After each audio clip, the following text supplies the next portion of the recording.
I have always given interviews. I have never done an interview, but this time I think it is highly important that I do the interview of this gentleman, the one I want to introduce to the world. And why? You will find out. You will find out. So we start. This man over here sitting on my left hand, he is Shaheer Sialvi. Shaheer Sialvi could be, I want him to be, but he could be the next prime minister in the coming years. In the next 10 years, he could be the prime minister of Pakistan. Now, I'm going to ask him questions. I'm going to ask him hard questions. I'm not going to go easy on him because he's not the prime minister right now. So I will ask him questions. So you guys are ready for the interview. You would be allowed to do so even then. Yeah. He said it. Guys, he said it. I'm allowed to ask him hard questions when he does become the prime minister. So the first question to this young gentleman who has been fighting for Palestine, for Kashmir, for humanity, I'm going to ask him first question. Sir, do you condemn what is happening in Palestine? I think it is far beyond condemnation. This is not enough. I'm ashamed that we, 2 billion Muslims, we aren't doing anything. We're up to nothing. In spite of having each and everything with us, we have countries like Pakistan, Turkey, and several other countries who have one of the best militaries. We have entire Middle East, Gulf region, which has one of the best, which are one of the best oil producing countries, gas producing countries, coal producing countries. We have gold producing countries. We used to feed the world. Yeah, it's true. But as far as power politics is concerned, we're up to nothing. We are divided. So when 70,000 children and women are killed, and in response to it, we used to say, or we used to tweet, we condemn it, then shame on us. Well, I'm going to tell you something. Every time on the media, you know, we both know the media is controlled by the people who like to call themselves the Zionists. Is controlled by them. So every time any host or anyone who came onto the media, the first question was asked, do you condemn 7th of October? Even though everyone knows that Israel came about the way it came about. And yet what they have done since the first time they stepped onto this land, they have done nothing but hurt the people of Palestine. And then 7th of October happened and everybody, the whole world started to say, do you condemn 7th of October? If you ask this question from me, a big no from my side. Yeah. They started it to liberate their own holy land. Yeah. That was occupied by the bloody Zionists. They have all due rights reserved under the resolutions of United Nations. That if your land is occupied, you have all right to liberate your land with all sorts of resources. So you call them... No, just give me an answer. Do you call Nelson Mandela a freedom fighter? Do you accept? He is? 100%. Okay. Do you accept that Che Guevara was a freedom fighter? Yep. Do you accept that Fidel Castro was a freedom fighter? I think he was. Okay. Do you accept Bhagat Singh and Subhash Chandra Bose, they were freedom fighter? The thing is I don't have much knowledge on them, but I would like they to... were similar like Nelson Mandela, Che Guevara, right. Fidel Castro. Okay. If they were freedom fighters, then why not Hamas, Hezbollah and Ansar? What is the difference between them? Well, I'll tell you what the difference is, and I think you will agree with me. The thing is the people who control the narratives, they are the ones who gives them either the status of terrorist or freedom fighters. Now, same, were the Irish freedom fighters or terrorists? They are freedom fighters. They were freedom fighters, and they fought for their freedom, and they got their freedom. Now, my question is, what is a Nobel Prize? I know it's a weird question I'm about to ask you, but you've got to understand one thing. This is for the people who don't understand that we just hand the Nobel Prizes out tell me one thing which is very important.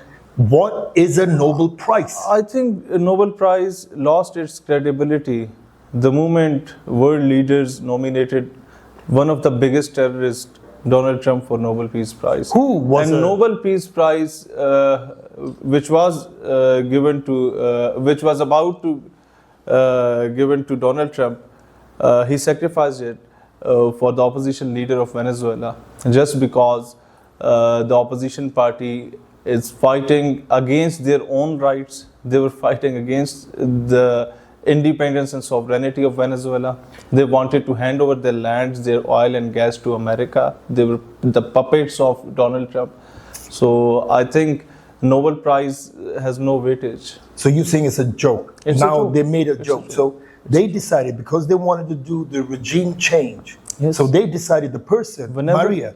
Sir, whenever you refuse to what America say, they used to do a regime change operation in your country. They did it in Pakistan several times. They did it in Iraq. They did it in. They tried to do it in Iran. They failed. They did it in Afghanistan twice. They did it in Libya, in Syria, in Lebanon. Half of the world, almost half of the world, I'm not talking about South Africa, the entire African region is destroyed because of the worst policies that the so-called champions of the human rights are having. So it's the high time to get rid of this so-called international champions of the human rights. Okay. All right. This is going to be tough. The world leaders, I'm not talking about the normal people, I'm talking about the world leaders, right? How is it that the world leaders at the moment, they are seeing Putin as the Hitler? They call Putin the Hitler, and they are showing Ukraine as the victim.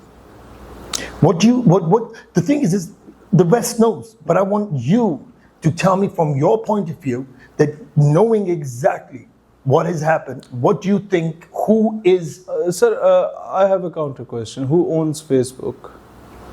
Who owns YouTube? Who owns Twitter? Who owns BBC, CNN, and Fox News? It's all controlled by Zionists. So, if they call someone Hitler, he would be declared as a Hitler. If they called someone terrorist, he was be declared as a terrorist. But I want you to tell me what you think. Do you think that Putin, what he was doing and what he has done, is he a terrorist? Or what the Ukraine and the UN was doing is wrong, and he had no choice but to do what he done? I think you had given answer in your question. I was trying to get you to say something.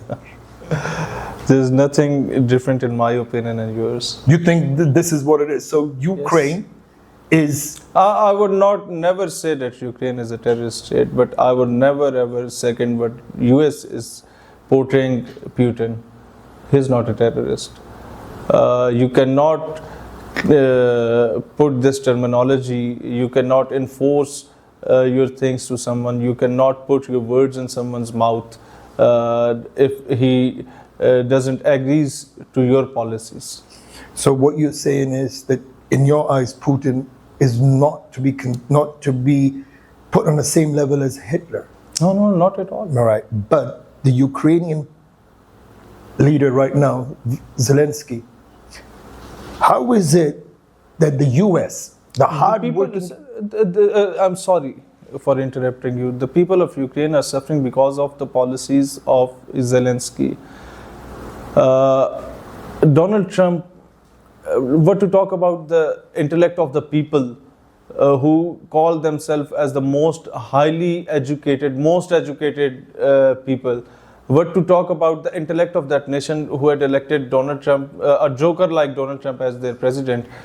If Zelensky would prefer Donald Trump over Ukraine, the same would have been done to the Ukraine, which is being done with them. The thing is this, we're talking about billions of dollars which have been given to Ukraine. But why was it given to Ukraine when that money could have been used to benefit the Americans, the ones who are suffering, the so-called soldiers who have fought for America? And those poor people, when they come home, They have nothing. Nobody's supporting them, but yet we are giving money to Ukraine. Even then, if they have given that sort of a money to Ukraine, that was on the basis of humanitarian basis. My question is, the amount of money that you people are giving to Israel, that money should be utilized on the taxpayers.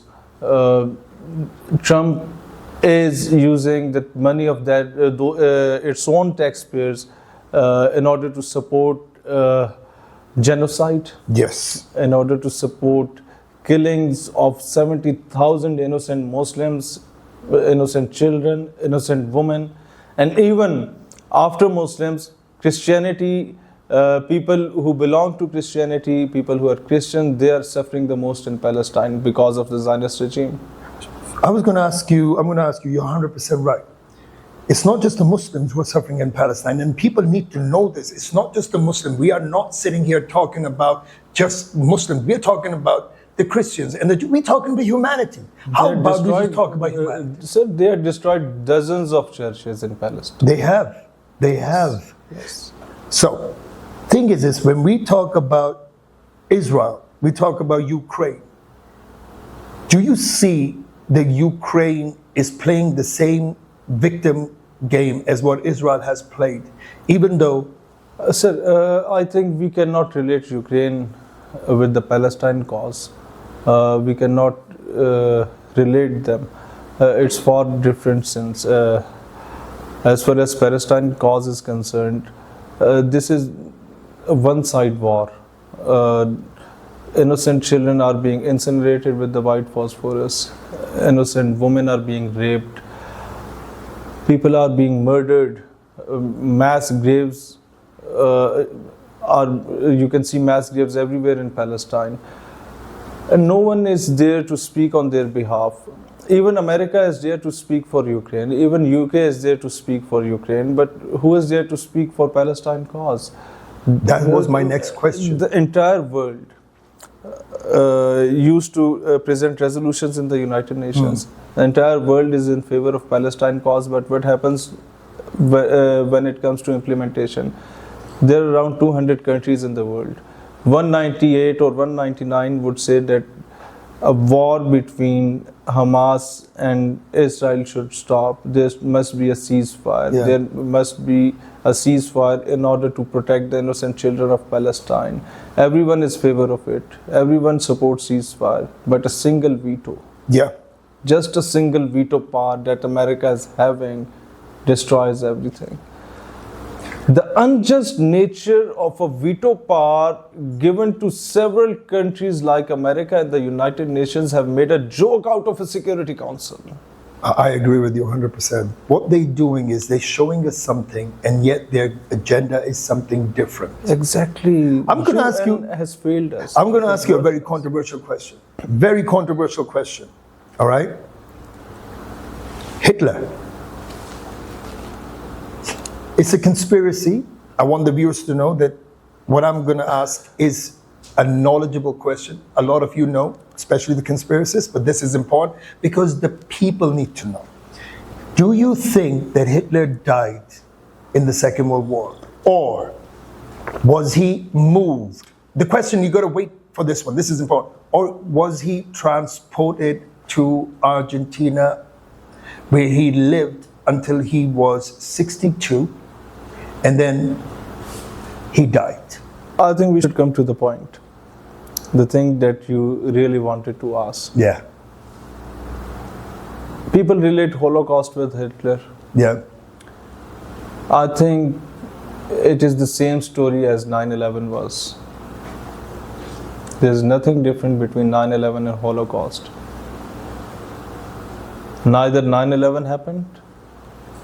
Those who they blame, they were not involved. 100%. And I think there's no Holocaust in the history. All right. Do you know what this conspiracy about Holocaust? That so many certain amount of Jews died. When you do your research and the researchers look, they said not even 800,000 people died. They just made it out to be so big so the people can feel pity for them and then come together and cause this problem. I think it's too late to study about it, but it's too early to study about 9/11. If you study 9/11, you would be convinced what we are talking about Holocaust. I agree with you on one thing. So, my next thing, which is very important question, if there is such a genocide happening in Palestine, the question which I get asked a lot is, fine, you say in the Zionists are causing this genocide, they are doing it, Israel is doing it. How come none of the Muslim countries, the so-called Muslim countries who practically own most of the wealth of this world, how come none of the Muslim countries have stood up and done something about it? But I need to ask you this question. Reason. You're fighting to become a prime minister. You're standing and you're helping and you're serving your country as a genuine leader who is going to stand and become the prime minister of Pakistan. Tell me one thing. As a Muslim, it's important. First thing, as a Muslim. Second, as a human. Third, as a Pakistani. And everyone knows in the world that Pakistani people are passionate. How is it that Pakistan hasn't done what they need to do to help Palestine become a sovereign nation?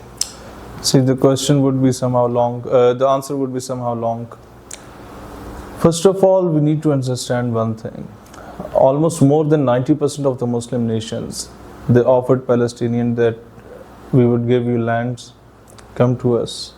Malaysia offered them visas. Why should they go? I'm going to answer you. Okay.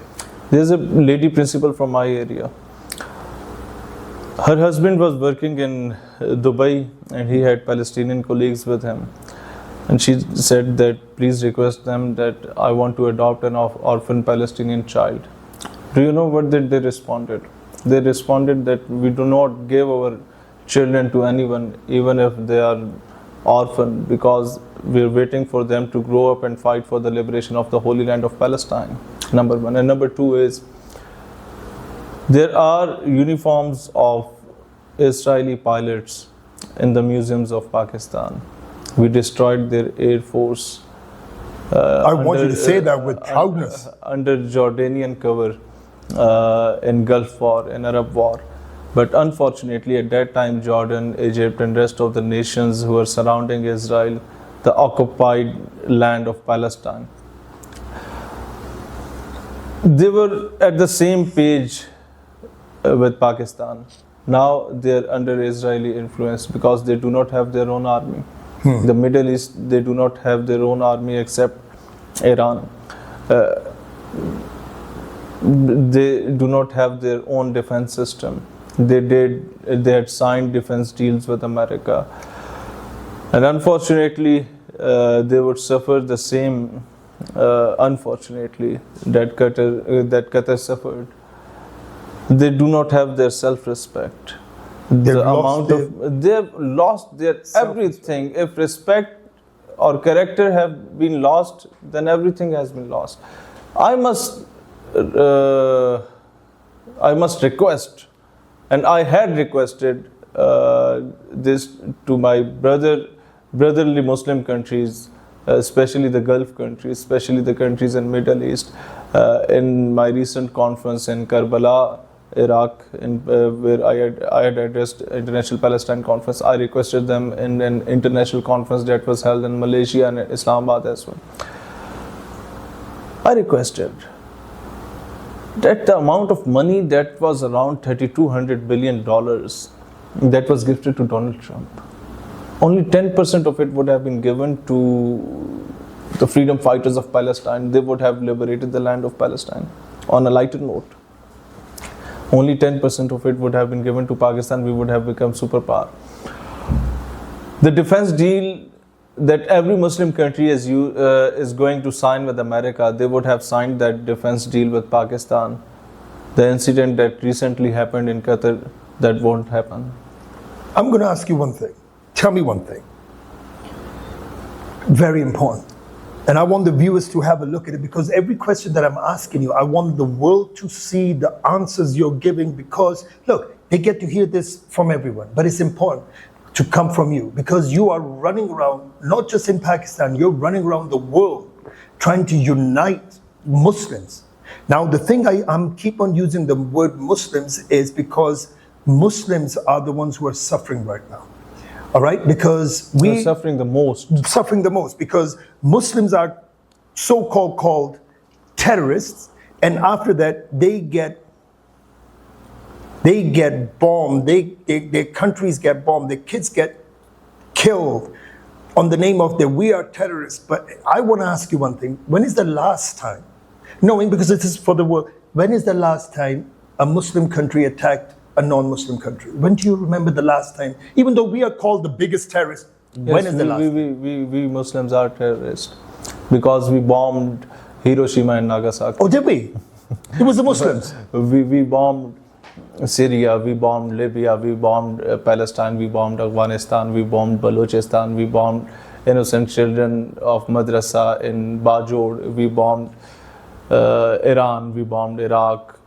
We Muslims are terrorists. We Muslims, you saying that we Muslims are the terrorists because we are the ones who go around bombing Syria, Palestine, Hiroshima. Yeah, I don't forget the Hiroshima because it was the Muslims who flew those planes. Muslims are bad people. Now, I'm going to ask you a really weird question. I know you're from Pakistan. It is going to be a weird question.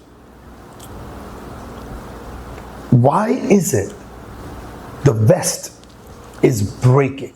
There is hardly any respect left within people. There is hardly any family values left. Nobody wants to go out of the way to help another family member. Do you think that can play a massive role in the world when we see the future? See, sir, we Pakistani do not claim ourselves to be the champions of human rights. But Alhamdulillah, we are blessed with joint family system. Joint family system. And people of the world would never ever understand until unless they would visit countries like Pakistan. You people must visit Pakistan. You had seen Pakistan in documentaries. You had seen Pakistan what BBC shows you. You had seen Pakistan what Fox News or CNN shows you. Pakistan is somehow very different. Very different. If anyone who is from some other country, he visits Pakistan, if he visits any local dhaba, any local shop, a small shop, like a thing, and if he has nothing in his kitty, the shop owner, even then, if you would ask him for tea, if you would ask him for coffee or anything, for a lunch or a dinner, he would never ever ask you for the bill. I know. It happened to me a few times. If you visit anywhere in Pakistan, starting from Rawalpindi, Islamabad, up to Hunza, Gilgit-Baltistan, Yeah. I must recommend the people of the entire world must visit the beautiful land of Gilgit-Baltistan. The land is beautiful and the people are more beautiful from inside, from outside. Do you know what it's called? It's called heaven on earth. No doubt it is. This is the way it is. Better than Switzerland. It is. I've been to Switzerland. And it is better than any other country. It is better than any other province. It is better than any other city. The thing that matters is not the beautification of a land. The thing that matters is the beautification of a person from within. Yeah. So the joint family system had played a vital role in it. Our religion had played a vital role in it. Our culture, our norms, our traditions had played a vital role in it. And this would only be understood by the people of the world if they would visit us, be our guest. Pakistan is not what you people think of it. I'm going to add a certain thing into this. Second World War, all right, prior to Second World War, they were already planning on breaking the family values. There was a reason behind it, and that was they wanted to create, this is important because I'm going to get to the other question after answering this, so wait, give me 2 seconds, all right? This is important. They wanted to break the family system so the husband can go out and work, and the wife goes out and work, and the kids, they then are left alone to live by the teachers, by the nurseries, and they belong to the state. Do you think that is one of the reasons where people have lost respect for their elders? So let me tell you one thing. I'm not against women empowerment. I would rather prefer women to work. They should be allowed to go to work. They should be allowed to do anything they want. But still then, our family values, even in the house where women are working, the family values are far better than West. If you rely on the teachers, teacher would love your child, but not as much as they love their own child. Yeah, because they get paid to love them. Yes. That's the way I look at life. Sorry, I do. I think anyone... You're absolutely right. Yeah, I personally think that anyone who gets paid to do something, you're getting paid to do it. So it doesn't come from your heart. It might come from your heart, but it's still you're getting paid for it. A mother doesn't need money to look after the kids. Obviously. And the father doesn't need money to look after the kids. Obviously. But may I ask you one thing? This is very important.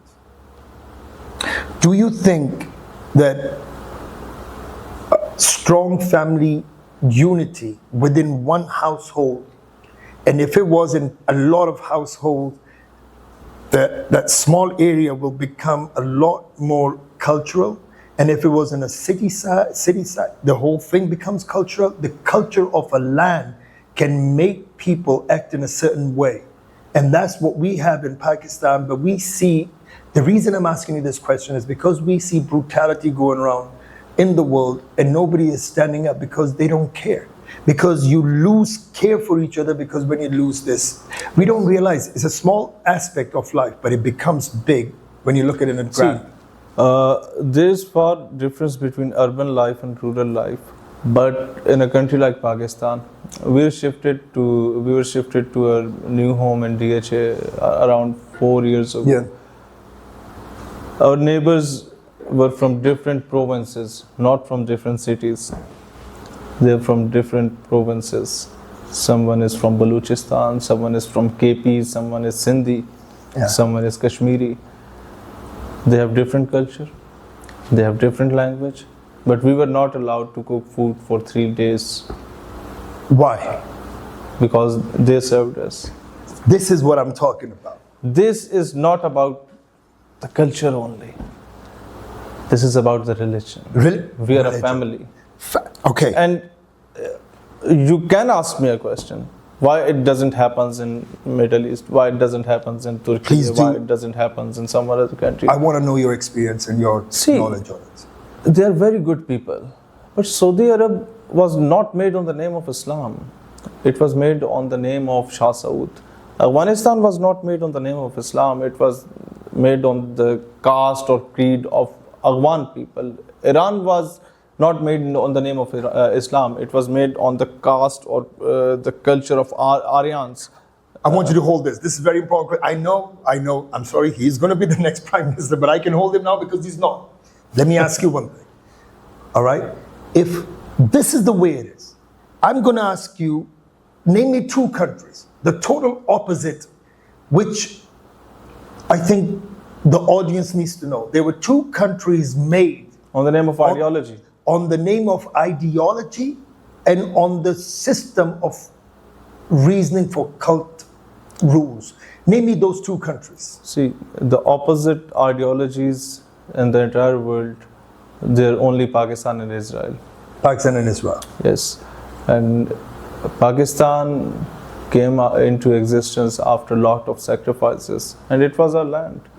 What kind of sacrifices would you say? Because people need to know how did Pakistan came about? We have been ruled for many years by the Britishers.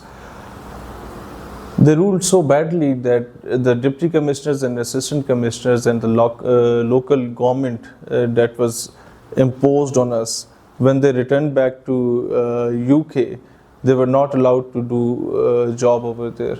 Why? Because of their behavior.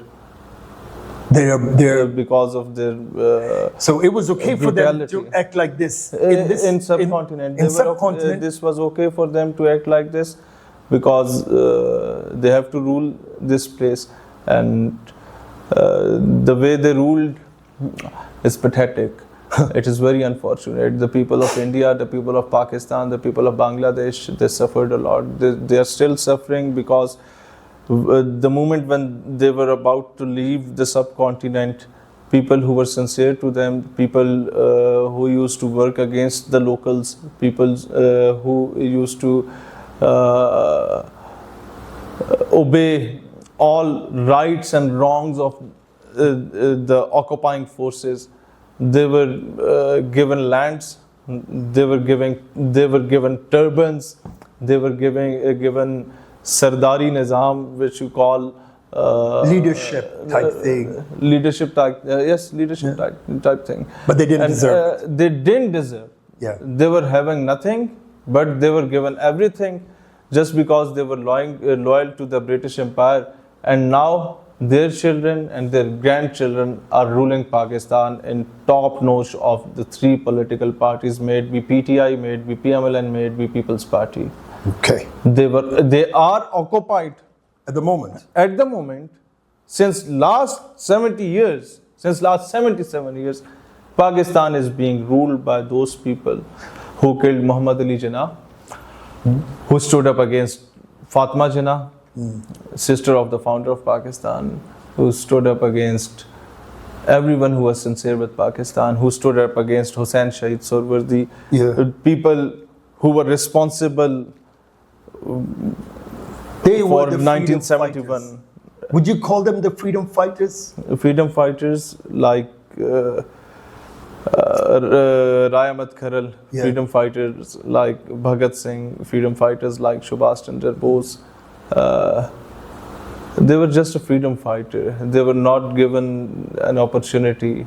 People like them were not given an opportunity to serve their respective countries, may it be India or Pakistan, unfortunately. I'm going to tell my viewers one thing. Now, this is India is being ruled by the cult, like BJP, RSS, Shiv Sena, who had played no role in the independence of India. And a country like Pakistan is being ruled by those who served Britishers, who had no role, who were supporting Congress at the time of partition. They were against the creation of Pakistan. They were in favor of Akhand Bharat, and they joined Pakistan after the creation of Pakistan. They joined Muslim League, All India Muslim League, after the creation of Pakistan. So they decided, once they saw that there is something happening and yes, they might they decided to so they look for the benefit. Yes. I'm going to ask you something. And one thing Go on, more. please. When People's Party came into existence, their slogan was to get rid of all those leaders who hijacked All India Muslim League. And then People's Party was hijacked by the same lot. Then PTI was formed against those two political parties because of those corrupt politicians, and the PTI was hijacked by the same lot. So basically, the entire Pakistan is hijacked by them. They have their deep roots in the bureaucracy. They have their deep roots in the judiciary. They have their deep roots in the establishment. Then tell me one thing. Tell me one thing. This is very important. Why is Pakistan still standing? If everything, listen, it's important, man. This is a very important question. If everyone is corrupt on the higher level, if everything what Pakistan owns is nothing, we owe a lot of money, all right? Our economy is not as good. Our leaders are not as good. I'm not saying anything about you because I haven't seen you properly yet. But leaders are not good. We have a lot of infiltration from, we do have a lot of suicide bombing happening, a lot of killing happening, a lot of murders, but it's not publicized the way it should be. Tell me, with all this, Pakistan defeated India. With all this, Pakistan defeated two superpowers. Two? Why? Four superpowers in one. So, why? I'll tell you why, but I'm not going to because I'm going to ask you. Let me tell you. There's a professor. He was my teacher. I'm not going to name him because of security reasons. He was being paid 17,500 pounds per month 8 years ago in UK. He left his job. He came to Pakistan and he started his job from 50,000 rupees, that is around 150 pound. From 17,000 to 150 per month. Yes. That is what you call a sacrifice. Why did he do that? That is what I call patriotism. Patriotism. Not sacrifice. He told me his name was. You can't say his name. His name was suggested for Tamga Imtiaz. He didn't want to take it. So what you're saying? I rang him up.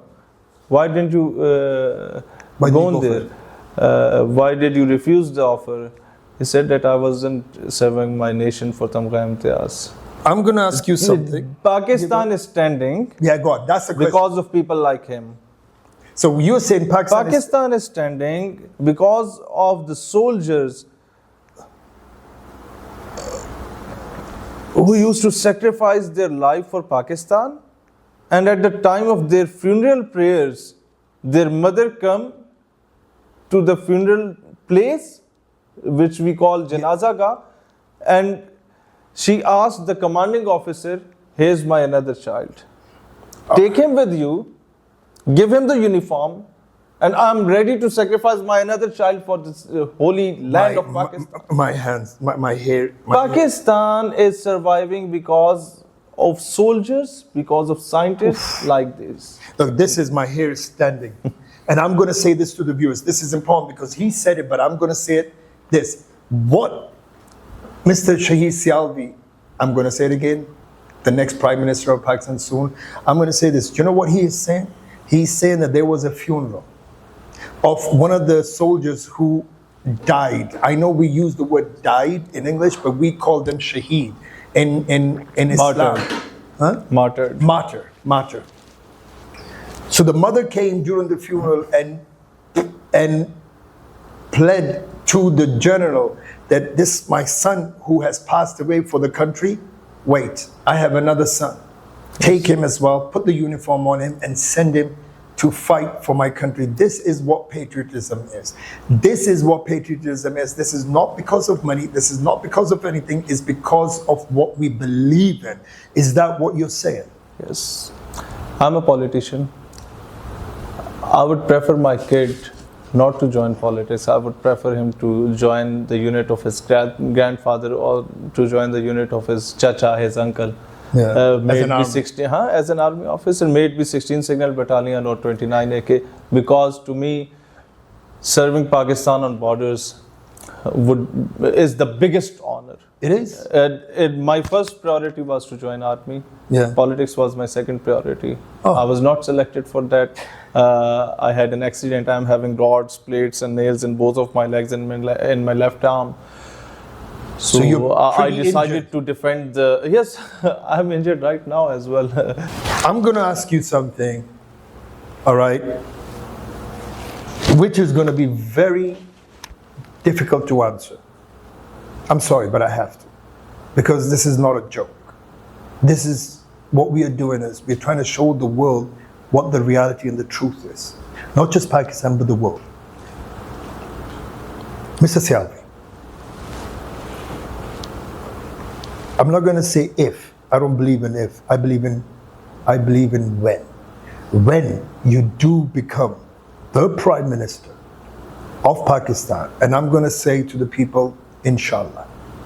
Remember the word inshallah. You're going to become the Prime Minister of Pakistan. Tell me how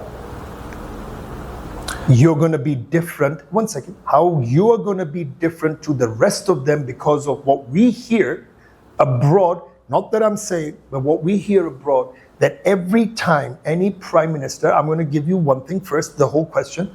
I'm going to say how it is in USA and how is it in Pakistan. Let me break it down to you guys and see if you understand. The first thing, when the USA Prime Minister or President has been, or President, you cannot be a President of United States if you don't go and bang your head in Israel, wear that little thing, go to Israel, go and kiss their, not going to say the one which starts with A, but feet. And then you become the president, and then yet you're not a president, you're a puppet. Sir, I'm going to ask you a very difficult question. This is the noise which comes out of the world, and the world speaks about it. They say that if you want to be a prime minister of Pakistan, you have to hold a finger. Would you hold a finger? I would never. I would rather shake hand. Why would you not hold a finger and shake hand, and you know shaking hand? I want to sit. But let me with explain dignity. to the viewers. Holding a finger is the way that prime ministers, the way the presidents are made in America. You got to go to Israel and go, boss, I'm here. Please tell me what I need to do, and I'll be your B. You know what B is. Now, sir, I'm going to ask you one thing. In Pakistan, you want to become a prime minister, you have to hold the finger of Establishment? establishment. I would never ever hold their finger. I would shake hand with them. If they don't want to shake hands with you, they want you to hold the finger. No. What are you going to do then? Then I will not become prime minister. But the world, I want to sit with them with dignity and honor, the same way they want to sit with someone else. but this And is they are not our enemies. well, they're not. If I would be able to convince them on logical grounds, and if they would think that I'm best for Pakistan, I'm better for Pakistan as compared to rest of the politicians, why they should not be on the same page with me? Why the bureaucracy should not be at the same page with me? Why the judiciary of the country would not be at the same page with me? After all, they're Pakistanis. They're not foreign citizens. Maybe because the things they want you to do. What sort of things? They have been defending this homeland since the creation of Pakistan. They have been sacrificing this homeland since the creation of Pakistan. Why should they go against me? There might be 1, 2, or 3 who might be having difference of opinion with me right now. But the people of my age, people who are 5 years younger or older than me, who are sitting in the system, who are sitting in the establishment, who are sitting in bureaucracy or judiciary, they have the same ideology that I have, that Pakistan should become a sovereign state. Pakistan should make its decisions within the parliament. The decisions of Pakistan should be implemented by the parliament, not by the Washington, not by the White House. This is the ideology of Pakistan Nazariyati Party, and this is the ideology of every Pakistani of my age. Yes. If I would become something after few years, so the parallel people of my age in the system, they would be something at that time. Sir, so they would not stop me in making a Pakistan a better place to live. So for the viewers, let me just explain something, right? This gentleman sitting next to me, I have seen him in marches. I have seen him for interviews. I have seen him in front of the TV, in front of everywhere. And I'm going to explain something to you, guys, so you guys know.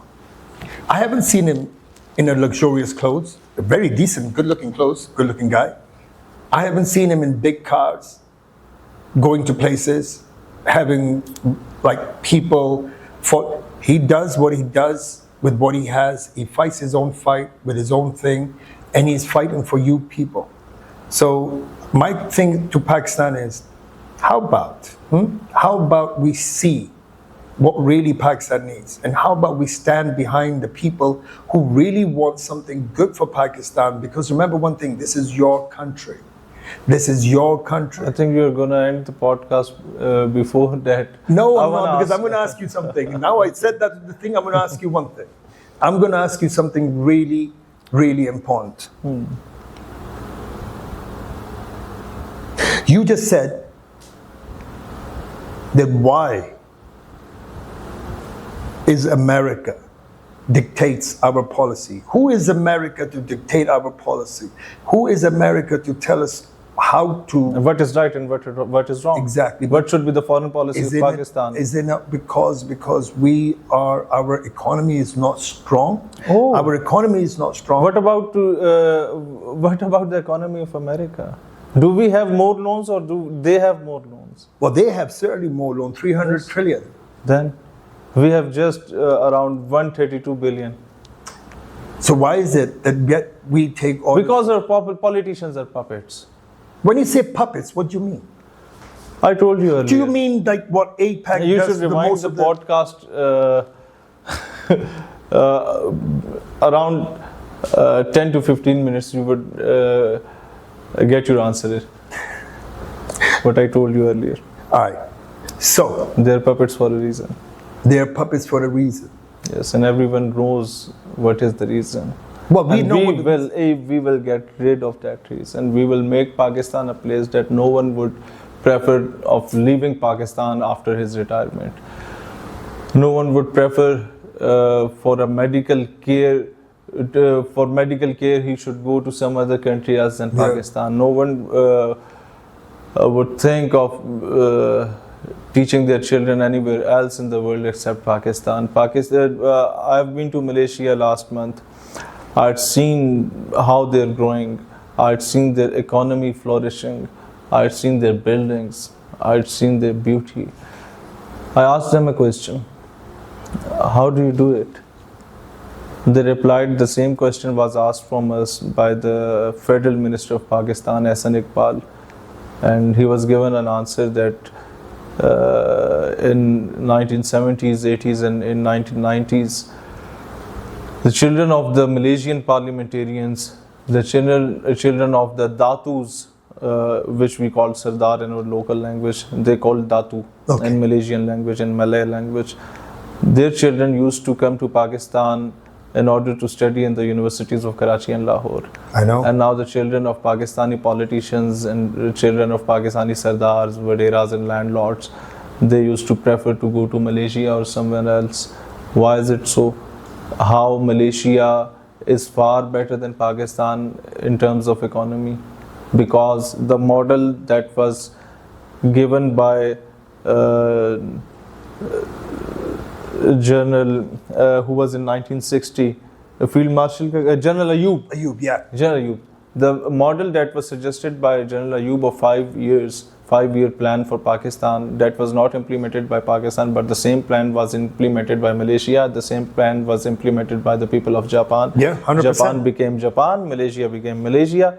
Pakistan didn't become Pakistan. Why do you think that is? Because look, think about it, right? If we are the ones who are actually putting this plans ahead, and yet we are not there's one-liner answer of it. Right person is not at the right place. Yes, but one more thing. Do you think that if, I'm just saying it, just going to throw it out there, we do need loans, we do go to IMF, we do take the money off IMF. How is it that we take the money off from the IMF, and yet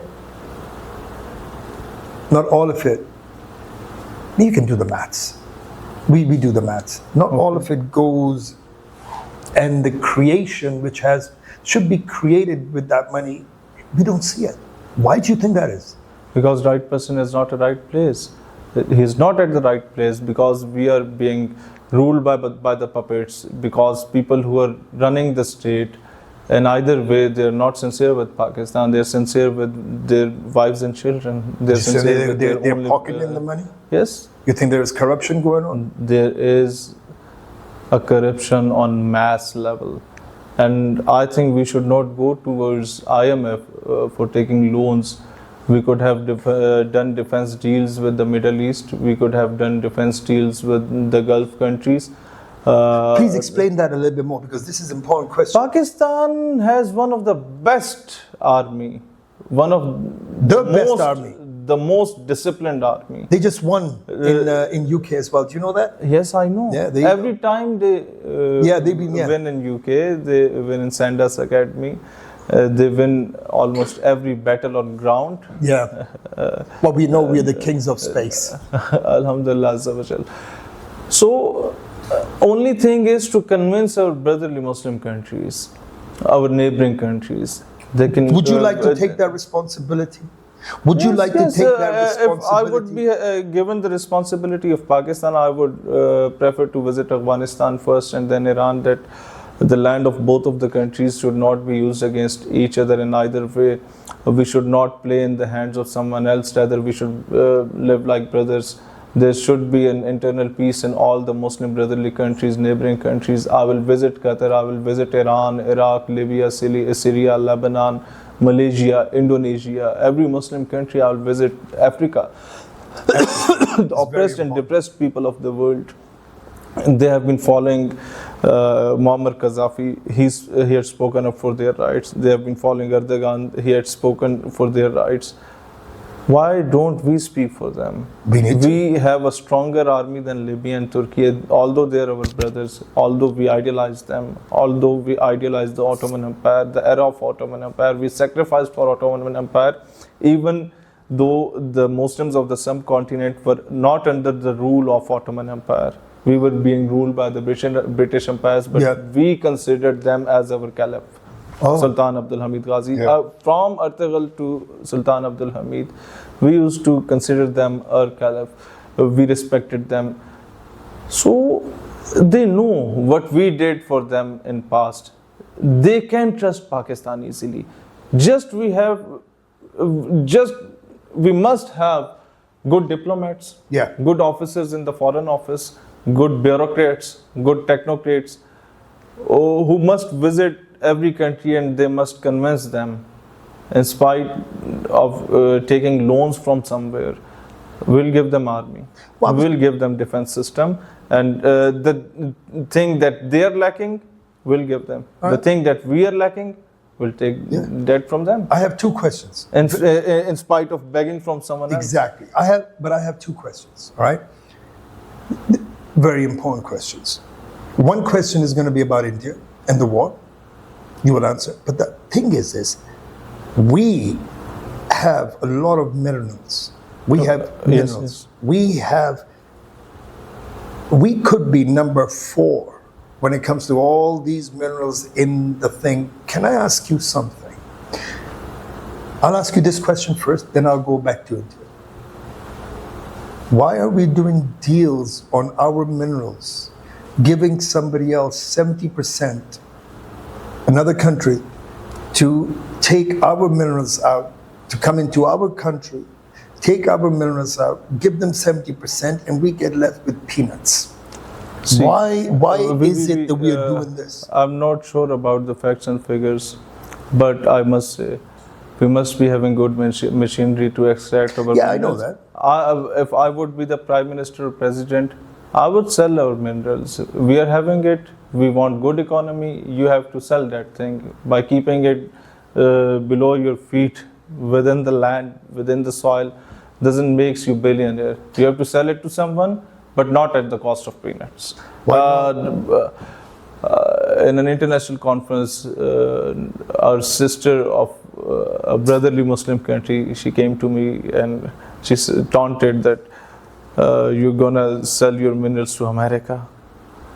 When I did a mighty speech against them, I said, I would prefer you to buy it. Are you gonna buy it? She replied, no. Yeah, I have something, I have to sell it out. No, we do, but on the not cost. at the cost of peanuts. Yeah, so you agree. Yes. So fine, Yes. that's good. Now, the question, the most important question, which for me, because I'm from UK, and what I saw in UK and the way we got treated in UK, it was weird, but then it put a massive smile on my face, and it's still there. After Operation Banana Mahsoos. Ah, my good God, man, you know. You know exactly what I'm about to ask you. Now, this is important because this is for the world. This is not just for the Pakistani people. This is for the Indians, so they know the truth. Because they've been lying to themselves, you know. And not just lying, they live in this weird fantasy, Bollywood life. They need to come out of it because they're suffering. But the question, my question is to you. But I will answer as well with it. Did Pakistan win the war against India? And was it just India we won the war against? I think this shouldn't be a question. Everyone knows that. I know, but I want you to say it. It was not a war between Pakistan and India. It was a war between Pakistan and the allies of India. It was the war between Pakistan and Israel. It was the war of Pakistan against all sort of odds. I don't want to name them. I'm allowed to name them. No, but I don't want to disturb our foreign policy. Okay. But fact of the matter is, we have deep sympathies for the people of India. We have deep. Sorry, I want you to say that again. I want you to say that again. We, the people of Pakistan, have deep sympathies for the people of India. They are the most depressed and oppressed people in the world. The Hold Dalits, on. Guys, a Pakistani guy, he's from Pakistan, Pakistani guy, he's going to be standing up for Prime Minister. I want you to pay attention to what he's saying. Because this is important, because we lose words. He just the Dalits and Shudras of India, the Sikh community of India, the oppressed people of India who are Hindus but not Brahman, the oppressed and depressed Muslims of India, we have deep sympathies for them. They are being ruled by the deep state, like America and UK is being ruled by the deep state. The Republicans and Democrats in America, the Labour Party and Conservatives in UK, both of them are being ruled by the Zionist regime, but more than 70% of the people in both of the countries are pro-Palestine. They are peace-loving people. Similarly, more than 70 or 80% people living in India, they are peace-loving people. They are not terrorists. They are very good people, but they are being ruled by a terrorist regime. They are being ruled by the butcher of Gujarat. So, if any why Indian... did you call him? Why did you just call him a... You're talking about Modi, right? Yes. Because I've already done one on it, but I want you to tell me, why did you call him the butcher? I think the answer could not be given in a minute or two. I must prefer the world to do research about Modi. I must prefer the world to must do research on RSS, on Shiv Sena, on BJP, on Arya Samaj, on Brahman Samaj, on Shuddhi and Sanghatan movements. This is pathetic, unfortunately. This is pathetic. The way they used to sponsor mob lynching. The way there was an incident of rape. They raped a 6-year-old small child in occupied Kashmir. And do you know what happened? The moment police arrested the culprits, entire India, not entire India, entire RSS and BJP was on streets in favor of those rapists. Sorry, what? Entire RSS, BJP, the ruling party of India, they were on streets protesting against, in favor of the rapist. Because the child who was raped, she was a Kashmiri Muslim. My lord, what you're saying. So it's not wrong for them. It seemed like that an Israeli child of 10 to 12 years, he used to wear a shirt where the picture of a pregnant Palestinian woman is made, and on the top of the shirt it's written that I will kill two from a single bullet. You mean kill two birds with one bullet? Yes, okay, so what you just... It's same ideology which those bloody Zionist regime is having. The same is the ideology of the butcher of Gujarat. That's why I have lot of differences with Bilawal Bhutto, but he was 110% right that Modi is a Timu version of Netanyahu. I've said that in one of my things, but he has said that right. So what you're saying is, I'm going to tell the viewers, you guys got to know this as well. So what you're saying is a 6-year-old Kashmiri Muslim girl was raped. Yes. And these activists, which are Hindutva activists of India, they came out on the streets to protest in favor of the rapist. Yes. Isn't that the same thing? What happens in Israel? Yes, this is what I told you earlier. So basically, they are the same blueprint. Blueprint of Israel. So blueprint India is a blueprint of? No, not India. Not India. Sorry, my bad. BJP, RSS, the Hindutva regime of India. So not every Indian. So basically, what you're saying. There are, let me elaborate it. There are around 250 million Muslims in India. There are around 300 million Muslims in the entire Arab League and Yeah. Middle East. Yeah. The same quantity of Muslims are living in India. They are oppressed. They are being killed. They are being mob lynched on daily basis. Their universities are being closed. Their madrasas are being closed. Their mosques are being Holy places are yeah, being. their holy places. Even the most popular Sufi leader of the subcontinent, Khwaja Muinuddin Chishti Rahmatullah Yeah.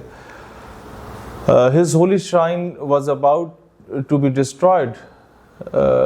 Indian government had ordered it. Yeah. And let me tell you one thing, it's very pinching. They destroyed Babri Mosque, and the Muslims of India, they went to the Supreme Court.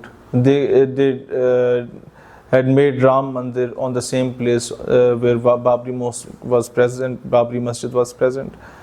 When Muslims went for an appeal in the Supreme Court of India, do you know the date that was decided for the decision was 12th of Rabiul Awwal, the date when our Holy Prophet Sallallahu Alaihi Wasallam was born, Yeah. and every Muslim used to celebrate Yeah. his date of- birthday. Yeah. On the same day, the Supreme Court of India, the Honorable Worthy Supreme Court of India, they had given decision against Babri Masjid in order to pinch the feelings of Muslims. So every Indian, you cannot call them terrorists. They are Indians, unfortunately, the 250 million Muslims of India. The Dalits, tattoos are made on their body from head to toe. Yeah. They are not allowed to enter into the mandirs, the worship places of Brahman. If some Brahman used to rape Dalit or Shudar, Yeah. a woman of the same religion, they would say that you have become pavitr. Yeah. What does that mean? Pavitr means aap paak ho gaye ho. Yeah, clean. You are clean. You Because you are raped by the Brahman. Oh, bloody He is hell. not punished Like, for this, you- unfortunately. And Dalit and Shudar. So what you say who in the are- caste system? Yes, yes, So yes. in the caste system, Unfortunately, I would not say that every Hindu is like this. There are the best Hindus in the world are living in Pakistan. Yeah. Pakistan is the safest haven for the minorities. I would come Yeah. to that. But the typical Hindu theme that I am explaining to you. A Dalit and Shudar is not allowed to enter the house of a Brahman. so basically what you say, Brahmin is here and Shudra is here. They- No, they no, ca- not here, below the soil. Even below. So what you saying, the Brahmin is here and the Shudra is down.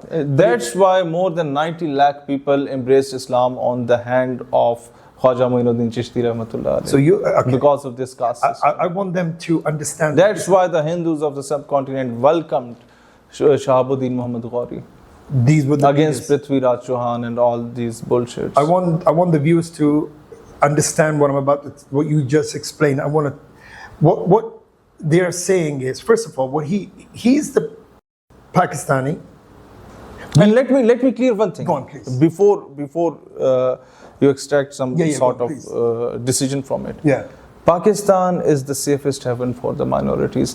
A Dalit and Shudar is not allowed to enter into the homes of a Brahman or to enter in the holy worship places of the Brahman. But a Dalit lady was made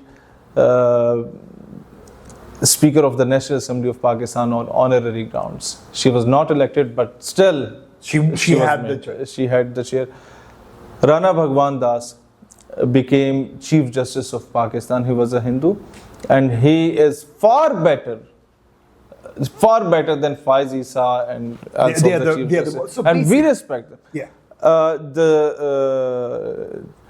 The rector of NDU, National Defense University, was a Christian general officer. You cannot become a general officer until and unless you do a war course from NDU.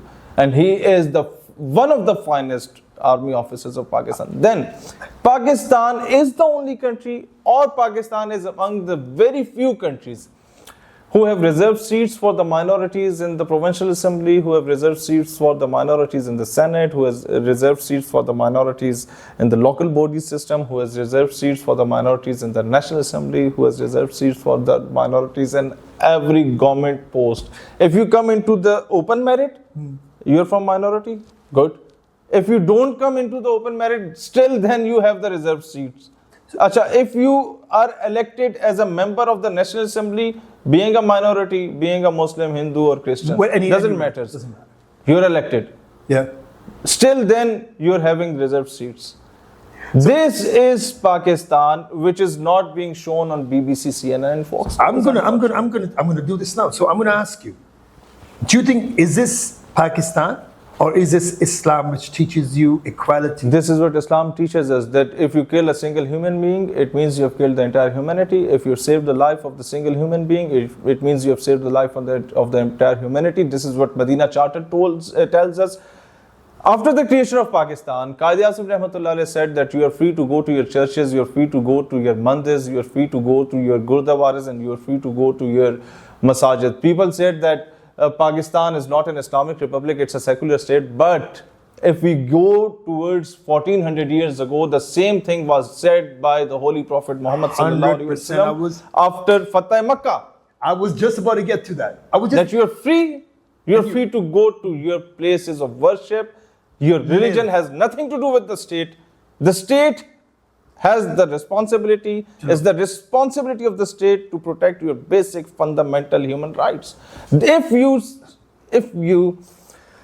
see the International Human Rights Charter of the United Nations, more than 99% of the points are the same that was told to you at the time of Khutbah Hujjatul Wida by the Holy Prophet sallallahu alaihi wasallam. Please explain, what is that? It's the last Prophet Muhammad words. alayhi salatu wasalam said, he said that Prophet Muhammad, by the way, on the basis of caste, creed, sect, you cannot differentiate with each other. I think English linguistics cannot absorb my emotion. I want to tell it in my national language. I would like you to translate. I'll translate. He said that किसी गोरे को किसी काले पे, किसी काले को किसी गोरे पे, किसी अरबी को किसी अजमी पे, किसी अजमी को किसी अरबी पे कोई फौकियत हासिल नहीं है. The best amongst you is the one who is muttaqi and parhezgar. All right, I'm going to tell you guys this because this is exactly what the Prophet Muhammad ﷺ said before when he was passing away. This is important. Forget about the religion. Have a look at the person and the person who's saying this and what he is saying. He was saying, Prophet Muhammad ﷺ was saying that a rich man doesn't have superiority over a poor person. A white person doesn't have superiority over a black person. So basically, it is not or religion-wise, it's not religion, it's not color, it's not richness, it is your character. It is the way you are, your characterism. That is what elevates you on the higher level than anything else that you have. You could be rich. In the eyes of God, you are same as a person who is poor. But if your character is good, we judge. Islam judges on the character, not on the physicality. So understand that. That's what he was saying. And this is why... When I was in jail... By the way, he was in jail too. Let's talk about that. I forgot to ask you that. I read 4 books. Rumi and Tabriz, Stray Reflections by Allama Iqbal, Why Nations Fail, and number 4 was A Long Walk to Freedom by Nelson Mandela. I admired him. Every NGO of the human right used to admire, and they pay tribute to Nelson Mandela because he fought against the difference between white and black. Yeah. Whenever in any international conference, people used to praise him. I used to tell them that you praise Nelson Mandela once. I would like to praise him 100 times, but I would like to praise my religion 1,000 times. Nelson Mandela was around 70 years old. The movement Nelson Mandela came up with the revolution is 60 years back, 50 years back, or 70 years back, or 80 years back. But 1400 years back, when they had liberated the holy land of Makkah, every companion of the Holy Prophet ﷺ There were very rich companions. There were very beautiful, good-looking and handsome companions. People of good tribe. Every sort of companion of Nabi Pak alayhi salatu wasalam was there. But he ordered Bilal Habshi, Yeah. Bilal, go at the floor of Kaaba and give azan over there. This is Islam that does not believes in caste and creed, that believes in taqwa. And what Bilal Habshi did after Nabi Pak sallallahu alaihi wasallam passed, Bilal Raziyallahu ta'ala anhu left Medina. He often used to cry while remembering the time of Hazrat Muhammad alayhi salatu wasalam, peace be upon him. After many years, the grandson of Holy Prophet, Hazrat Imam Hassan, Imam Hussain alayhi salam, they went to Bilal Habshi and they said, Bilal, we want to listen those words, those azan that you used to deliver at the time of Holy Prophet. Sayyidina Bilal refused. He said, at the time when I used to give azan, at the time of Ashhadu Anna Muhammad Rasulullah, I used to look towards Prophet Muhammad. Yeah. Who should I look at now, at this time? But on the request of Hazrat Imam Hassan and Imam Hussain, he came back to Medina to give azan. He started up with Allahu Akbar, Allahu Akbar. Then he said, Ashhadu an la ilaha illallah, there is no God but Allah. Yeah. And the moment he said, Ashhadu anna Muhammad Rasulullah, he laid. I don't know how to express those words. He became unconscious. Yeah. He started crying. So that is the love. That is the love. That is love. I need to explain to the viewers one thing which you just said. I'm sorry, but this is emotional as well, because you guys got to understand, we are passionate people. We are people for humanity. We understand when people hurt. So let me explain what he just said. There was a time, in that time, anyone who was rich mattered, who was beautiful mattered. If I'm right, tell me, Hazrat Bilal was black. He was blacker than black. He was a slave as well, I believe. He was a slave as well. So I'm going to explain something to you. One more thing. Yes. What is the beauty of Islam? At the time of second caliph, Hazrat Umar Raziyallahu ta'ala anhu, he ruled on the area of 32 lakh kilometers square. Yeah. How many countries? Around half of the world. Say it. Around 4 continents. He ruled 4 continents. 3.5 continents or 4 continents. And when he used to talk to Bilal, he used to say, Ya Sayyidina Bilal, oh my Lord Bilal. Oh my good God. This is what Islam is. I'm going to explain now, because this is important. I have to explain this to you guys, because you got to understand one thing. At that time, they were slaves, and slaves were treated badly. So what Prophet, this is Islam, you guys can read it, all right?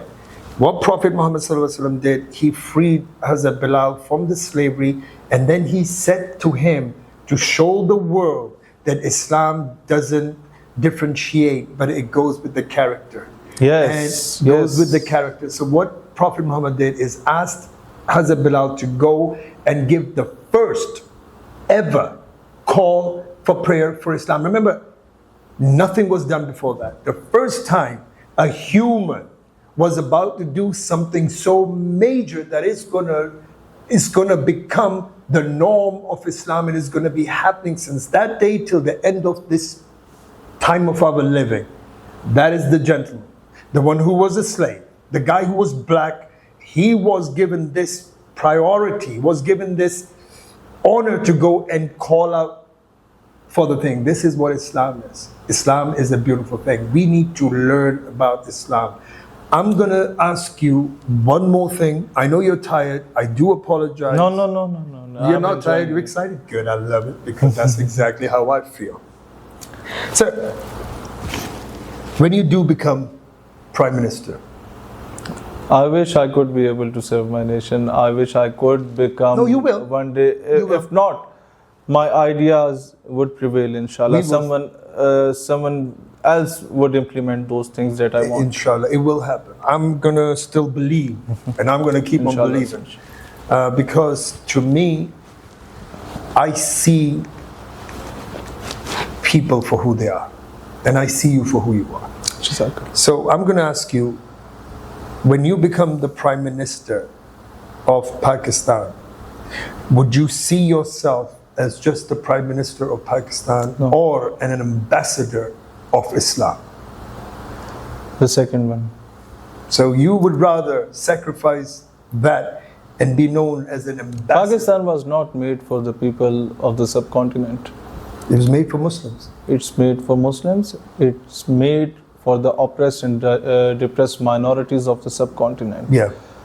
If every Jew has a right of citizenship of Israel, my ideology is the people oppressed and depressed Muslims of Bihar, Yeah. I consider them Pakistanis. Yeah. The oppressed and depressed Muslims of Palestine, I consider them Pakistanis. The Muslims, may it be Shia, Sunni, Ahle Hadith, or Whatever. any school of thought, to me he is a Muslim, he is a Pakistani. What about the new Muslims? The Muslims who are reverting, the Muslims who are converting. They are actually Muslims. They are Muslims now. Actually, they are. Okay, fine. I agree. They are the actual We are Muslims. born in a Muslim family. We don't know Islam that much that they know. I mean, They are researched, They then do they it. compared their religion with Islam, Yeah. then they converted towards Islam. So they are actually Muslims. And I believe that as well. The people who are becoming, who are converting, would you believe me if I was to tell you that If there would have been no 9/11, there won't be that sort of a ratio. So the drama which drama America they've created is yes, created in a better has gone against them. So what you're saying is this. Let's just forget Iqbal this said interview. that pasba mil gaye Kabe ko sanam khane se. Oh, I This is wish for I could Pakistanis. explain that in English. It was beautiful. So what you say, let's just talk, right? What you're saying, that they did 9/11. We all know, you know, I know, and you know definitely. They think we did 9/11. We know they did it 9/11 and they did it so they can play a victim card. All right, I'm going to say something to the viewers as well. They can play the victim card so they can go into the countries. All right, now we are talking. This is not an interview. Now the interview is finished. Me and you are talking. All right, so they went into Iraq. Why? I want the viewers to use your common sense and look how stupid they are. Did they not say it when the 9/11 happened? They said that it was the Arabs. When they found they found the passport. I don't know how they found it. The planes are burned, the buildings are burned, the whole thing is burned, but they found the passport. It was a Saudi passport. How is it that they did not attack Saudi Arabia, but they went after Iraq? They went after Iraq. They extracted oil, gas, coal, and gold reserves from Iraq. They destroyed Iraq. Then they said, "Oh, Osama is not here. Let's go towards Afghanistan." Yeah, They but- did the same in Afghanistan. Then they did the same with Iran, with Qatar, with Kuwait, with every country, with Libya, with Syria, on the name of terrorism and on the name of peace. And everyone knows it, but people don't speak because people are not powerful. It's a need of an hour for people to become powerful. We need leaders. That's what we need. We need leaders. And I think the word I use, leaders, I don't use it normally because now, forget about these superheroes and these people. We need leaders. And this is what I think the world is asking for now. I'm going to ask you a question. You being in Pakistan, it is going to be a question which could hurt you. It could hurt you. Did you see Imran Khan as a leader? I see him as a patriotic person, as a leader, as a politician. You do see him as a politician? Yes, I do. Okay. But not a perfect politician, because he was failed to choose a good team for him in a long era of 30 years of politics. He was failed. He failed in it. He failed to create his lobby and establishment and bureaucracy and judiciary. He failed to groom a nation. He didn't create a political party. He created a cult? They are good people, but No, he cult created are good people as well. he created a fan club of unguided missiles. The missile has to blow, and it doesn't know where it has to go. Do you know what? Funny thing is, I like Imran Khan. Yeah, I know. I do like him. I do like him, but I don't want to repeat the same mistakes with Yeah, Imran that's and exactly Bhutto what did. I'm saying. Look, Yes. this is what I'm saying, right? I would prefer Imran over Nawaz Sharif. I would prefer Imran over Zardari and. But as a every other politician, as a politician, as a human being, as a patriotic person, but as a leader, but he was failed to do so, unfortunately. And we, as a new political party, we do not want to repeat the same mistakes which he did or which Mr. Bhutto did. what are your main goals as a political leader? I just have one goal. Go on, tell me. That is to make Pakistan a sovereign state. That is it. When Pakistan would become a sovereign state, then we will talk about Why would the youth of Pakistan follow you? Why? Why? No, but this is a very important question, because look, at the end of the day, See, this is what it is, isn't They have three options. They have an option of Maryam Nawaz. After 5 to 10 years, they won't be having an option of any other political party. They only have an option of Bilawal Bhutto, Maryam Nawaz. If they don't follow me, if they would not support me, they would have to support Maryam or Bilawal. Then it's No, good but that's for them. okay. That's understandable. All right? That's understandable. I must request every Pakistani youth to compare my ideology, my vision, my manifesto with the vision, ideology and manifesto of rest of the political parties. If you see any difference, if you see something good in it, if you see a ray of hope and beacon, if you see any sort of difference, then you must support us. I'm not forcing someone to support me. I'm going to ask you a question. It's going to be fun. All right? You ready? It's going to be fun. Yes. People, as soon as they come into power, they change. Yes, they do change. They change. Yes. And usually they don't change for good. They change for bad. What? They change for? They change for the bad. They don't change for good. As soon as they come into power, the power gets to them. I'm not talking about everyone, but I'm saying most of the people, when they come in power, they change. Okay. They all start to think about the same thing, that I want to stay in power. And other thing is this is important, that when one prime minister leaves and his policies are still there, and the new prime minister comes, he changes all the policies. And we go back few things. Do you think that how would you do this? Would you sit and would you do it with the opposition? First of all, let me ask you a question. Yes, please. Do you think Nawaz Sharif changed after coming into the power? Yeah. Okay. Do you think Imran Khan changed his mindset after coming into the power? Yes. Okay. Do you think Zardari changed himself? I think if you ask me a question, I think Zardari was already the same person and he never changed. He just stayed the same Then way. why? Because he was always. Then why do you held me accountable for what they did in the No. past? I'm not saying. I'm saying, would you change? Why should I? No, but that question is. I do not want to repeat the same mistakes that were made before me. I don't think you understand what I'm saying. I'm saying Imran Khan came, he changed because he was changed. Nawaz Sharif came, he changed because he was changed. Do you understand what I'm coming at? He was brought into the power by the same establishment that changed him. Imran was brought into the power with the help of the same establishment who changed him. Similarly, Mr. Bhutto, he was brought into the power by a general of that time, a field marshal of that time. Why So, is it that these none of the other countries have the same problem? no, None of the every other country countries has have the same. problem. Every country has a deep state. No, they We have a deep state in the form of establishment. They have a deep state in form of several other parties. APAC, you mean? APAC. Yes. They So have- APAC is a every country has Yeah. this thing. but is Now it, it depends on you that how you would be able to convince them to come towards your side on the basis of ideology, not on the basis of power. so basically what you're saying is that you are going to use psychology, more psychology. No, not psychology. They're not the soldiers of that time.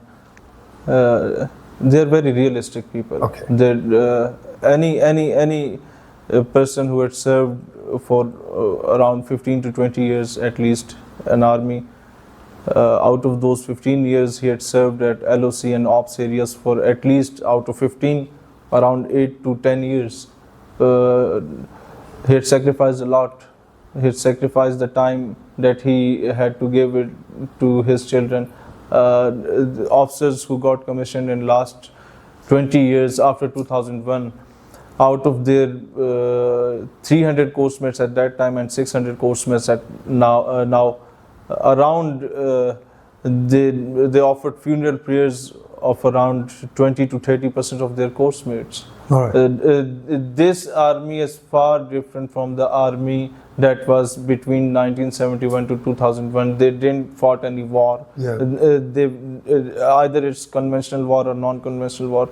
The army that would come into the power after a few years, that would be far better, far good, far ideological, because it sacrificed a lot. Yeah, that's true. They would never ever compromise on the national security and the national integrity as you're seeing now. Yeah, I am. I'm actually. The people were not in favor of establishment. But see, none of the province voted for the ruling party. None of the province was in favor of the establishment, but they defeated world's fourth largest economy. Yeah, that's true. They can compromise on political things, but they can never ever compromise on the national integrity and security. So this is something common between us, that we, the PNP and them, do not want to compromise on the national integrity and sovereignty of Pakistan. But I want to convince them, to bring them on the table, Yeah. that we should not compromise on the foreign policy as well. I'm going to have a question. I'm going to keep on asking. I asked you a lot of questions, but this is the most important question. Anyhow, these are dangerous questions for my political career. I But know. you may ask. I know the reason I'm asking you these questions, I want them to understand as well. Look, No, they understand me very well. That's Yeah. why I'm not in the jail right now. Yeah. In spite of saying these sort of things. yeah, but the thing is look, the thing is people don't get to have this. People don't get to sit and speak to you on a level where you just speak your mind and you're just doing it. You're doing most of the time when you've done you've done it for the public. So now what you're doing, you're sitting here, you're answering for the world. The world needs to know this. All right. So one more thing. This is the world needs to know this question. Recently, we had. This is going to be a full question. Wait, this is me explaining a question. Donald Trump went to the Arabs. He took 4 trillion, told them that we are going to secure you, we're going to look after you. He left. None of the Arab countries spoke about, oh yeah, fine, we're giving you money, but can you just do us a favor and then stop this thing in Palestine? They didn't do that. Nobody stood, fine. Where they bombed, the Israel bomb, American soldiers weren't far away. American defense system wasn't far away. Why is it that you think that their defense system did not even stop those missiles? They could have stopped it easily. Well, I'm happy for what was done with them. You're happy. Yeah, I'm happy because. Please explain. Because I love Qatar. They are my brothers. Yeah. As a Muslim, we are a family. Yeah. And I think They should learn a lesson out of it. Okay. They should learn That a lesson. Quran is right. Yeah. Quran is That always they right. can never be your friends. They are not your friend. We will be your friends. We will be your family, and we are a family. Yeah. We But then will again- defend you one fine day. Now, if you want yourself to be defended by Americans, by Russians, by Chinese, by anyone, try. And I'm going to say, At the end of the day, yeah, you would find Pakistan who would come after you, we'll who come and would help come for you, who would come to support you, support you. Yeah. being a Muslim brother country. Like you just said, to all the Muslim countries, that look, they're not your family. They're not your.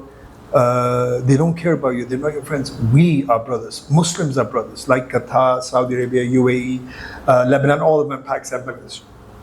And I'm going to say something even different.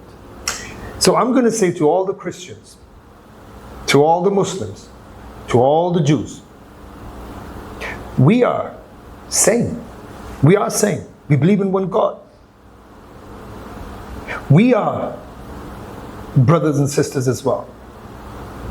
And the people who are trying to break us apart are the Zionists. And you know when I say who the Zionists are, you've seen it. You've seen what is happening. Why not unite as religions as well? Follow your own religion, but unite on one thing. Is that what you're saying as well? That we are doing the same thing? Doesn't matter. We need to unite at the moment because we are going to fight the end fight. See, it's not the matter of religion. Yeah, It's a matter of humanity. humanity, exactly. You may be atheist, you may be Christian, Hindu, or Sikh. If you're deprived of your basic human rights, then being a Muslim, it's my responsibility to defend you. Why? Why This is just what Islam Muslims? is. Why is it No, just no. Muslims' job? See, let me tell you one thing.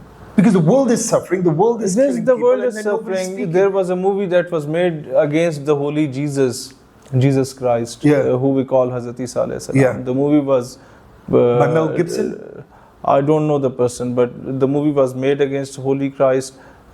It was shown in the cinemas of United States. Not a single Christian, may it be Catholic, Protestant, or Orthodox, not a single Christian came onto the streets to protest. It was Muslims who stood up for the dignity and honor of Holy Christ. This is what Islam teaches us, that we respect Holy David, Hazrat Dawood alayhi salam. Yeah. We respect Holy Jesus, Holy Moses.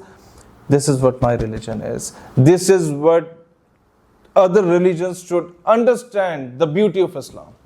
You guys, listen, I'm And you can do research on it. yeah, but the thing is that you might think this is an interview, but I started as an interview, but I'm just having a chat with him. So he just said something. I think before you end it, I must ask you a question. You're that, going to ask me a question. Oh, this is going to be interesting. Are you sure? Why are you in Pakistan? Why am I in Pakistan? Why you left your everything? You're having good businesses in UK.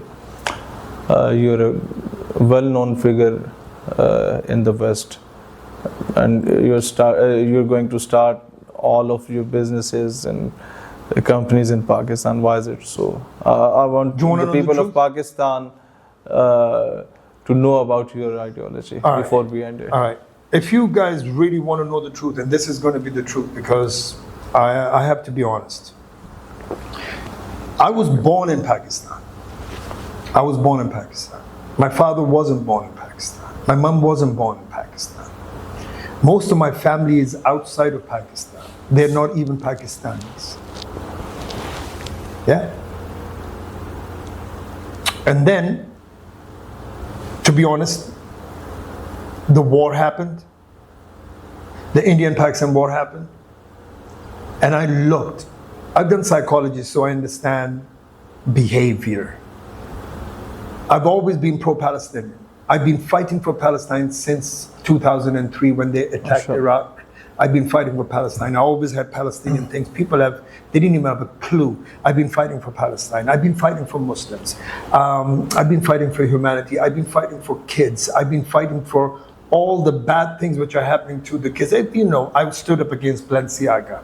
I stand up against transgenderism. All right? And I'm going to tell you guys something. You're here. I'm going to give you the answer now. I stood up against transgender, not because of there are more transgenders in Pakistan walking around like they own Pakistan without even saying a bad word to anyone. Why is it that more transgenders in Pakistan and we say the Muslims don't like transgender? It's not that, my people.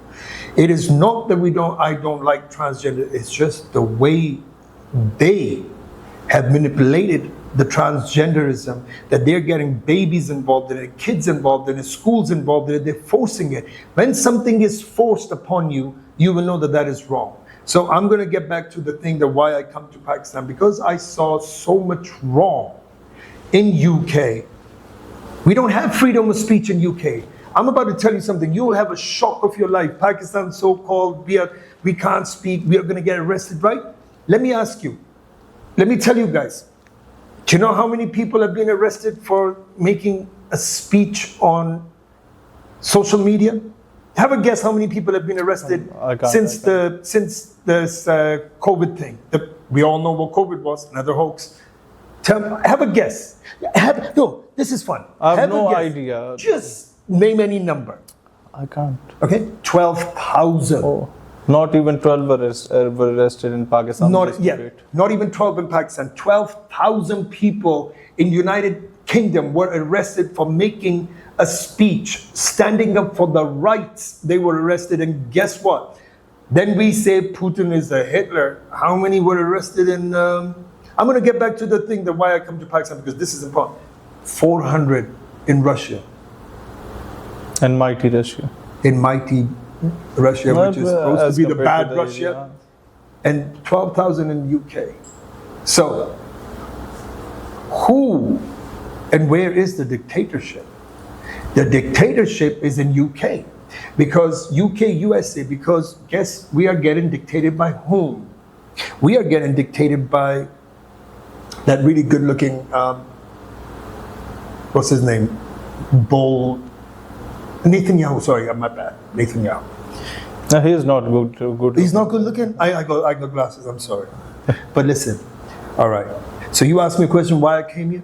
When I see all that wrong in that country, and I know my kids are not safe, I know my women are not safe, all right?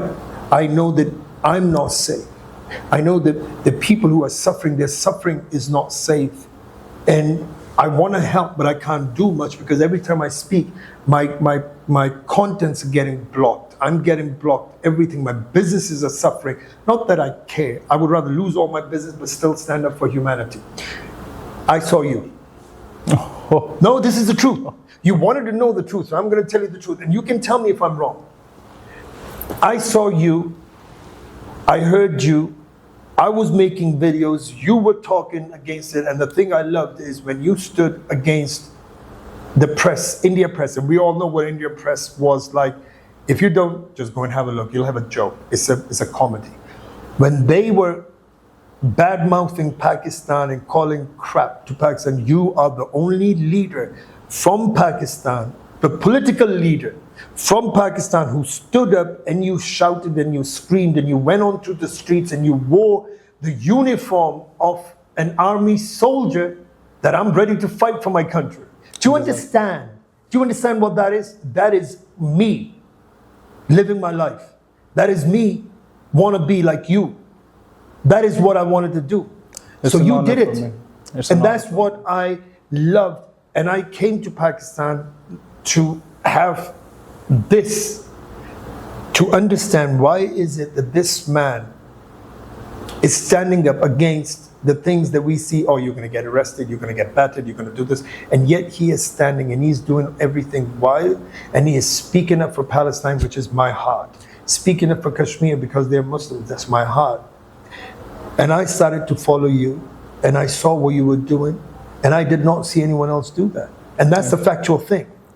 And that was the reason for me to come to Pakistan. And when I came to Pakistan, I saw what we can do in Pakistan, because this country is no other country. There is no other country. Sir, at the last, I just want to say, inshallah, together we'll make Pakistan a better place. Oh, we are going to make Pakistan a better place. And Pakistan is going to be great like it was before.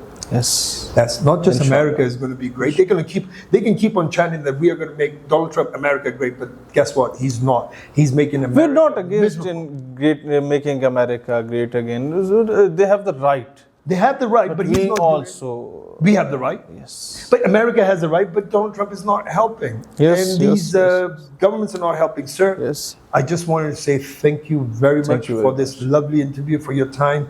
I know you're tired, but God bless you. I was tired. I know, but it doesn't look like it. I was. You was and you're not now. Sir, I want to shake It's your an hand. honor. It's Thank an you very honor. much. Thank it you was very my much. pleasure to Jazakallah. interview you, to speak to you, It's an honor to to be here. have a Thank chat with you.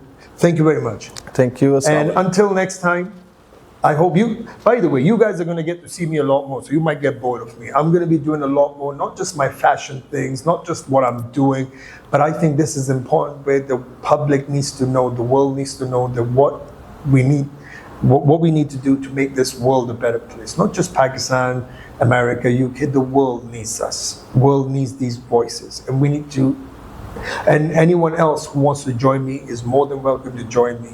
Anyway, God bless you all. See you later, people.